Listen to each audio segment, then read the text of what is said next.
गुरु ब्रह्म महिमा अलेख शरण। नमस्कार दर्शक वृंद, आपण मानंकु आजिर राशिफल कार्यक्रम मु एस कुमार स्वागत जनाऊँगी।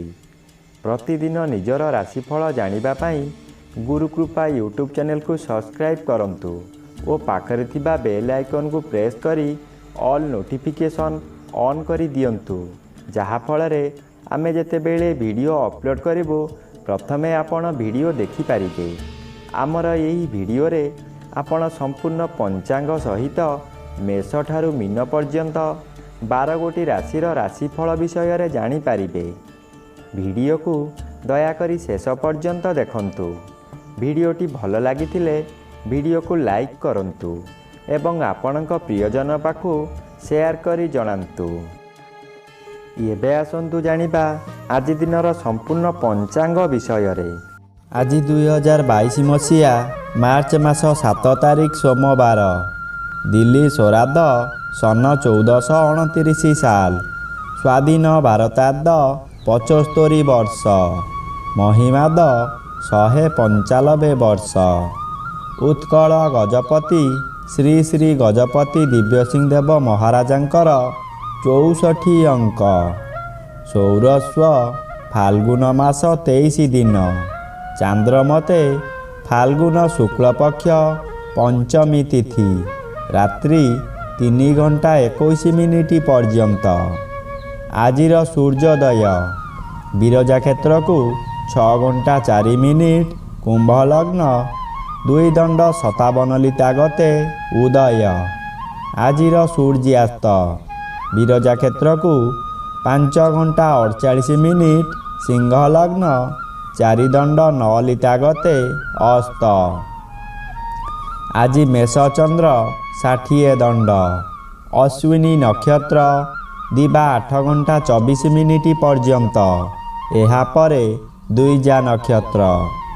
आज जन्मित शिशुर मेष राशि, क्षत्रिय वर्ण, देवगण दिबा 8 घंटा 24 मिनिट परे नरगण।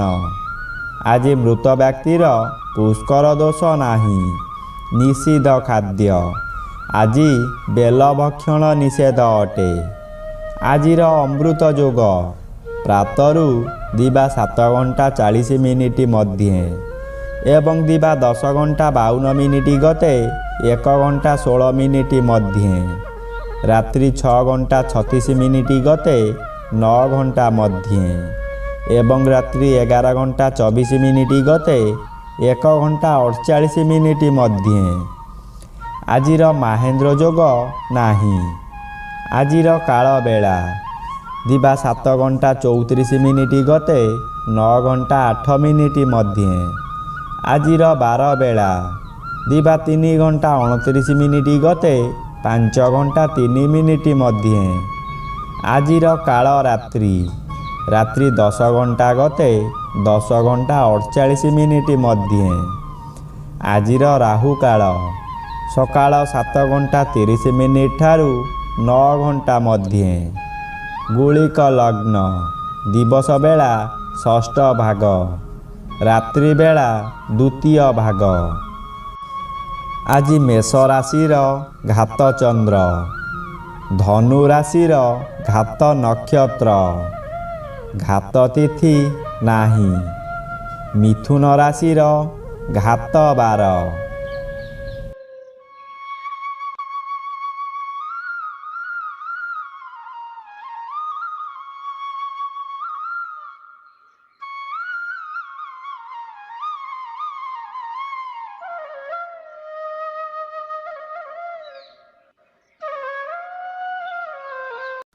बंधुगण, एबे आसंतु जानिबा मेष ठारू मीन पर्यंत द्वादश राशिर राशिफल विषय रे। राशि चक्रर प्रथम राशि मेष राशि। आज मेष राशिर घात चंद्र थिबारु प्रत्येक कार्य रे असफल और अपमानित हेबे। शरीर रे आघात लागि पारे, जानवाहन दुर्घटना घटी पारे। एकादश रवि थिबारु अशुभ फल न होई पारे। काहारी साहाଯ୍ୟ पाई आपण आजी रक्षा पाई जिबे। ରାଶିଚକ୍ରର ଦ୍ୱିତୀୟ ରାଶି ବୃଷ ରାଶି। ଆଜି ବୃଷ ରାଶି ସକାଶେ ଦ୍ୱାଦଶ ଚନ୍ଦ୍ର ଗୋଚରରେ ଭ୍ରମଣ କରୁଛନ୍ତି। ଆଜି ଆପଣ କାହାରି ଉପଦେଶ ଗ୍ରହଣ କରିବେ ନାହିଁ। ନିଜ ଇଚ୍ଛାରେ କାର୍ଯ୍ୟ କରି ନିନ୍ଦିତ ହେବେ। ବିଦେଶ ଯାତ୍ରା କରିପାରନ୍ତି। ବହୁ ଅର୍ଥ ବ୍ୟୟ କରିବେ। ଅନୁତାପ ମଧ୍ୟ କରିବେ। ଆଜି ଆପଣଙ୍କର କିଛି ଦ୍ରବ୍ୟହାନି ହୋଇପାରେ। ରାଶିଚକ୍ରର ତୃତୀୟ ରାଶି ମିଥୁନ ରାଶି। ଆଜି ମିଥୁନ ରାଶି ସକାଶେ ଏକାଦଶ ଚନ୍ଦ୍ର ବାଧାପ୍ରାପ୍ତ ଥିବାରୁ ଶୁଭ ଫଳରେ ବାଧା ଆସିବ। ତଥାପି ବହୁଦିନର କାର୍ଯ୍ୟ ପୂରଣ କରିପାରନ୍ତି। ଘାତବାର ଥିବାରୁ ଏକାଦଶ ଚନ୍ଦ୍ରର ଅଧିକ ଶୁଭ ଫଳ ମିଳିବ ନାହିଁ। ନବମ ରବି ମାସର ଶେଷାର୍ଦ୍ଧରେ ଅଶୁଭ ଫଳ ଦେଇପାରିବେ ନାହିଁ। ରାଶିଚକ୍ରର ଚତୁର୍ଥ ରାଶି କର୍କଟ ରାଶି। ଆଜି କର୍କଟ ରାଶି ସକାଶେ ଅଷ୍ଟମ ରବିର ଅଶୁଭ ଫଳ ବାଧା ପାଉଥିବାରୁ କମ୍ ମିଳିବ। ମୁଣ୍ଡ ବିଚଳିତ ହେବ। କଥାବାର୍ତ୍ତାରେ ତାଳମେଳ ରହିବ ନାହିଁ। ଶରୀର ଓ ମନ ଭାରାକ୍ରାନ୍ତ ରହିବ। କୌଣସି ଉଚ୍ଚ ସ୍ଥାନରୁ ପତନ ଯୋଗ ଅଛି। ଆଜି ସାବଧାନ ହୋଇ ରୁହନ୍ତୁ। ରାଶିଚକ୍ରର ପଞ୍ଚମ ରାଶି ସିଂହ ରାଶି। ଆଜି ସିଂହ ରାଶି ସକାଶେ ସପ୍ତମ ରବି ଅଶୁଭ କିନ୍ତୁ ବାଧା ପାଉଥିବାରୁ ଅଶୁଭ ଫଳ କମ୍ ମିଳିବ। କାହାରି କଥାରେ ଭୁଲିଯାଇ କିଛି ଅଘଟଣ କାର୍ଯ୍ୟ କରିପାରନ୍ତି। ନବମ ଚନ୍ଦ୍ର ଶୁକ୍ଳ ପକ୍ଷରେ ଶୁଭ ଫଳ ଦେବା କଥା କିନ୍ତୁ ଆଂଶିକ ବାଧା ପାଉଥିବାରୁ ସମ୍ପୂର୍ଣ୍ଣ ଶୁଭ ଫଳ ପାଇବେ ନାହିଁ। ରାଶିଚକ୍ରର ଷଷ୍ଠ ରାଶି କନ୍ୟା ରାଶି। ଆଜି କନ୍ୟା ରାଶି ସକାଶେ ଅଷ୍ଟମ ଚନ୍ଦ୍ର ଅଶୁଭ ଫଳ ମିଳିବ। ଆଜି ଭାଇ ବନ୍ଧୁ କୁଟୁମ୍ବ ସମସ୍ତେ ଆପଣଙ୍କୁ ବିରୋଧ କରିବେ। ବ୍ୟବସାୟରେ ଚୋରି ଓ ଡକାୟତି ହୋଇପାରେ। ଶରୀରରେ ଆଘାତ ଲାଗିବ। ବିଭିନ୍ନ ଦିଗରୁ କ୍ଷତି ହେବ। ଷଷ୍ଠ ରବି ଥିବାରୁ ଏହିସବୁ ଫଳରେ ପରିବର୍ତ୍ତନ କରିପାରନ୍ତି। ରାଶିଚକ୍ରର ସପ୍ତମ ରାଶି ତୁଳା ରାଶି।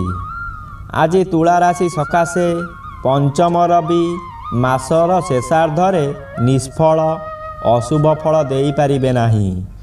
ସପ୍ତମ ଚନ୍ଦ୍ର ଶୁଭ ଫଳ ମିଳିବ। ପରିବାର ମଧ୍ୟରେ ଶାନ୍ତି ବଜାୟ ରହିବ। ବିଦେଶରୁ ଶୁଭ ଖବର ପ୍ରାପ୍ତ କରିବେ। ସ୍ୱାମୀ ସ୍ତ୍ରୀଙ୍କ ମଧ୍ୟରେ ସମ୍ପର୍କ ମଧୁର ରହିବ। ସପ୍ତମ ଚନ୍ଦ୍ର ବାଧା ଥିବାରୁ ଫଳରେ କିଛି ତାରତମ୍ୟ ହୋଇପାରେ। ରାଶିଚକ୍ରର ଅଷ୍ଟମ ରାଶି ବିଛା ରାଶି। ଆଜି ବିଛା ରାଶି ସକାଶେ ଚତୁର୍ଥ ରବି ଅତି ଅଶୁଭ ଫଳ ମିଳିବ। ଆଜି ଯେଉଁଠାକୁ ଯିବେ ସେଠାରେ ଆପଣଙ୍କୁ ପ୍ରବଳ ବିରୋଧ କରିବେ। ପ୍ରତ୍ୟେକ ସ୍ଥାନରେ ଭୁଲ ବୁଝାମଣା ଯୋଗୁଁ କଳହ ହେବ।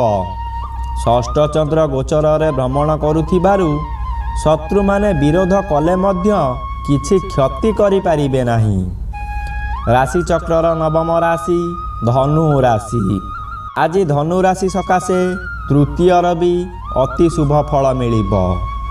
ଅଚାନକ କୌଣସି ଶୁଭ ଖବର ପାଇ ମନରେ ଆନନ୍ଦ ଆସିବ। ବ୍ୟବସାୟରେ ଉତ୍ତମ ଆୟ ହେବ। ପଞ୍ଚମ ଚନ୍ଦ୍ର ଯଦିଓ ଶୁକ୍ଳ ପକ୍ଷରେ ଶୁଭ ଫଳ ମିଳିବା କଥା କିନ୍ତୁ ତାହା ମିଳିବ ନାହିଁ। କାରଣ ଚନ୍ଦ୍ର ବାଧାପ୍ରାପ୍ତ ଅଛନ୍ତି ଓ ଘାତ ନକ୍ଷତ୍ର ଥିବାରୁ କିଛି ପରିବର୍ତ୍ତନ ହୋଇପାରେ। ରାଶିଚକ୍ରର ଦଶମ ରାଶି ମକର ରାଶି। ଆଜି ମକର ରାଶି ସକାଶେ ଦ୍ୱିତୀୟ ରବି ମକର ରାଶିର ଗୋଚରରେ ଭ୍ରମଣ କରୁଛନ୍ତି। ଏହାଦ୍ୱାରା ଆପଣଙ୍କର ମୁଖମଣ୍ଡଳରେ ପୀଡ଼ା ଅନୁଭବ କରିବେ। ଅର୍ଥ ଉପାର୍ଜନରେ ଅସମର୍ଥ ହେବେ। ଅନ୍ୟ ଲୋକ ଆପଣଙ୍କୁ ଭୁଲ ବାଟରେ ନେଇ ବିପଦରେ ପକାଇ ପାରନ୍ତି। ଏଣୁ ଆଜି ହାତେ ମାପି ଚାଖଣ୍ଡେ ଚାଲନ୍ତୁ। ରାଶିଚକ୍ରର ଏକାଦଶ ରାଶି କୁମ୍ଭ ରାଶି। ଆଜି କୁମ୍ଭ ରାଶି ସକାଶେ ଜନ୍ମ ରବି ଅଶୁଭ ଫଳ ମିଳିବ। ଏହା ବାଧାପ୍ରାପ୍ତ ଥିବାରୁ ଫଳ ପରିମାଣ କମ୍ ହେବ କିନ୍ତୁ ତୃତୀୟ ଚନ୍ଦ୍ର ଗୋଚରରେ ଥିବାରୁ ଅତି ଶୁଭ ଫଳ ମିଳିବ। ଯେକୌଣସି ମତେ କିଛି ଆୟ ହେବ। ଅଳ୍ପ ହେଉ ପଛେ ଆୟ ହେବ ହିଁ ହେବ। ମନର ଶକ୍ତି ବୃଦ୍ଧି ହେବ, ଶରୀର ସୁସ୍ଥ ରହିବ। ରାଶିଚକ୍ରର ଦ୍ୱାଦଶ ବା ଶେଷ ରାଶି ମୀନ ରାଶି। ଆଜି ମୀନ ରାଶି ସକାଶେ ଦ୍ୱାଦଶର ବି ଅଶୁଭ ଫଳ ମିଳିବ। ଦ୍ୱିତୀୟ ଚନ୍ଦ୍ର ମଧ୍ୟ ଅଶୁଭ ଫଳ ମିଳିବ। ଏଣୁ ଶରୀର ଅସୁସ୍ଥ ରହିବ। ପରିବାର ମଧ୍ୟରେ କିଛି ଅଘଟଣ ଘଟିପାରେ। ସନ୍ତାନମାନେ ଅମାନିଆ ହେବେ। ଗୁରୁଜନକୁ ବେଖାତିର କରି ବଡ଼ ବିପଦରେ ପଡ଼ିବେ।